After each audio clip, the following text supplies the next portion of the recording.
he's talking about the end of the age. He's talking about the time of all these troubles at the end of the world, that we should exhort one another because we're going to need it, because he speaks about the falling away before the end of the age. And we need to encourage one another because of all the troubles that will come on the world. It will be a trying event. And as we see these things approaching, then we ought to encourage one another. But how can we obey that commandment if we have no indication of when it will be? So it must be possible to know something about it, or he would not give us that commandment. You know, he wouldn't give us a commandment we could not keep. So we must be able to recognize something about the time. Like we can look at the sky and know it's going to rain, or we can look at the sky and know it's going to be clear, but we might not know the exact hour that it's going to rain. We might not know exactly how long the sun will last, but we can know from observing the sky certain things generally about what's going to happen. And so these signs are giving us an indication of the age that we're in, the time that we're in.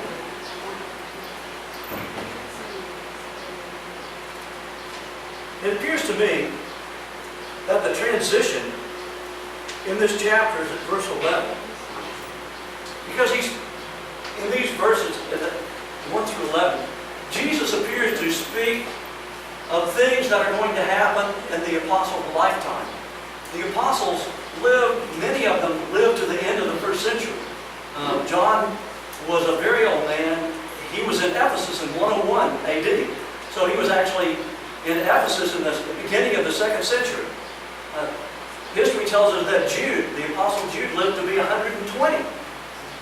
And he was a very old man when he died. So he was into the second century. And maybe some of the other apostles lived to be in the second century. So they had lived through this time of the destruction of Jerusalem, which happened in AD 70, and continued, the Jewish war continued until 75. Masada, the fortress on the Dead Sea, fell in 75. And after that, the Romans divided up Israel, and Titus gave his men the land. He gave them the spoils of war, and they lived there for a while. Some of the Jews came back. Some of them even bought their land back from the Romans. They bought their ancestral lands back from the Romans and lived on the land. They didn't rebuild Jerusalem, but they built a settlement in Joppa on the seacoast over Haifa, Joppa. And it wasn't until 131 AD that there was an announcement that came from the Emperor Hadrian, who said he was going to build a temple to Athena on the ancient site of Solomon's temple, on the Temple Mount in Jerusalem. And the Jews were absolutely outraged that he would do such a thing. So they rebelled against Rome. There was a man by the name of Bar Kokhba. He took the name Bar Kokhba, son of the star. And he led a rebellion against Rome for 4 years. In 135 AD, Hadrian came with 10 legions of Rome and completely destroyed Israel. He took everybody he could find captive that he didn't kill, and he sold them as slaves throughout the empire. And the slave market was so glutted with Jewish slaves that he sold into the slave market that you could buy a slave for a cup of wine. He had glutted the market. There were Jews that were sold as far away as England. There were Jews that went to India. There were Jews that up into Assyria and Elam, very far away from the homeland. So this dispersion of the Jews was complete. And from that time until the 1800s, there were few Jews that lived in the land.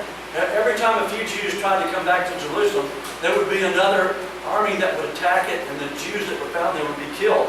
It wasn't until the 1400s that the Jews were even able to establish a synagogue that would last in Jerusalem. And there's been a synagogue in Jerusalem now since the 1400s. But during that time from 135 until the later 1400s, there was no permanent Jewish settlement, although there were some Jews that lived there for a time. But that fulfilled the prophecy in Luke, which said that the city would be trodden down till the time of the Gentiles would be fulfilled. But let's look at the description.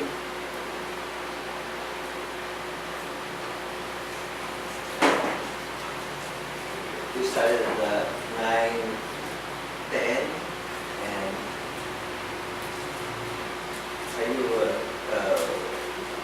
I have plenty of material. I'm just wondering when I should. are you picking up to 30 minutes or 45? Okay.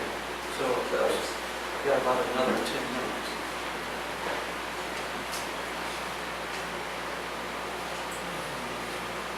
If we look at these first 11 verses, let's look at verse 6. You will hear wars and rumors of wars. See that you're not alarmed, for this must take place, but the end is not yet. For nation will rise against nation, and kingdom against kingdom, and there will be famines and earthquakes in various places. All these are the beginning of the birth pains. So he said this is just the beginning. It's like when a woman goes into labor, at first her contractions are far apart. But then as she gets close to the birth of the baby, they become much more severe and much closer together. And he said that what happened to the destruction of Jerusalem was merely the beginning of birth pains.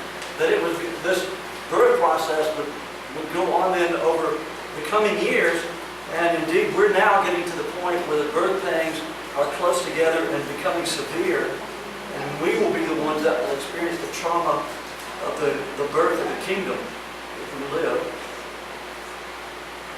And these things that he talks about here, famines and earthquakes in various places, these all happen. We read in the Bible where Paul took money from the Gentiles to Jerusalem to give to the poor Jews because there was a famine in Judea. And it happened, I think Paul was at Antioch also.